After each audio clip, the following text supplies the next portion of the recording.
বিশ্বাস করবেন কি করবেন না সেটা পুরোপুরি আপনার ব্যাপার, কিন্তু আজ যে ঘটনাটা বলবো সেটা শুনে অনেকেই শিউরে উঠেছেন। ভিডিওটা শেষ পর্যন্ত দেখুন, কারণ শেষটা আপনার চিন্তাধারাই বদলে দিতে পারে। গ্রামের এক নির্জন কোণে একটি পুরনো দালান, বাড়ির পেছনে পরিত্যক্ত একটা জায়গা। লোকজন বলে ওখানে আগে কবর ছিল। এই বাড়িতেই থাকতো এক দম্পতি, সুন্দরী স্ত্রী আর 2 বছরের একটি শিশু। স্বামী শহরে চাকরি করত, মাসে একবার বাসায় আসত। একবার বাড়ি এসে স্বামী লক্ষ্য করল তার স্ত্রীর মধ্যে অদ্ভুত পরিবর্তন। তার আচরণ, তার ভয়, তার চুপচাপ থাকা, সব কিছুই যেন অন্যরকম। রাতে একসাথে থাকার সময় স্বামী অনুভব করল তার স্ত্রী যেন এমন কিছুর মধ্য দিয়ে যাচ্ছে যা স্বাভাবিক নয়। স্বামী: তুমি কি কিছু লুকাচ্ছ আমার কাছে?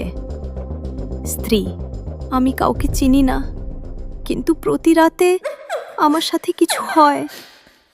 গভীর রাতে আমি অনুভব করি কেউ আমার পাশে শুয়ে আছে।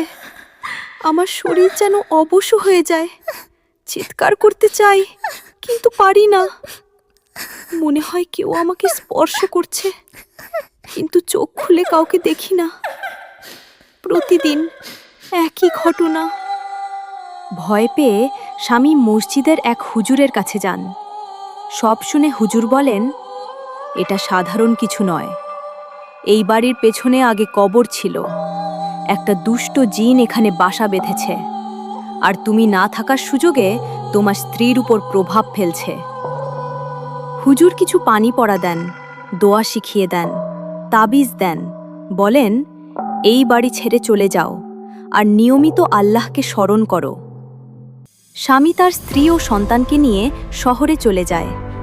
তারপর থেকে আর কোনো অদ্ভুত ঘটনা ঘটে না। তারা আবার শান্তিতে জীবন শুরু করে।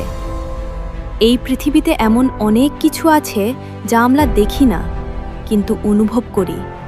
তাই সতর্ক থাকুন, আল্লাহর উপর ভরসা রাখুন। এমন বাস্তব ও রহস্যময় গল্প পেতে চাইলে এখনই চ্যানেলটি সাবস্ক্রাইব করুন, কারণ পরের গল্পটা হতে পারে আপনার আশেপাশের কারো।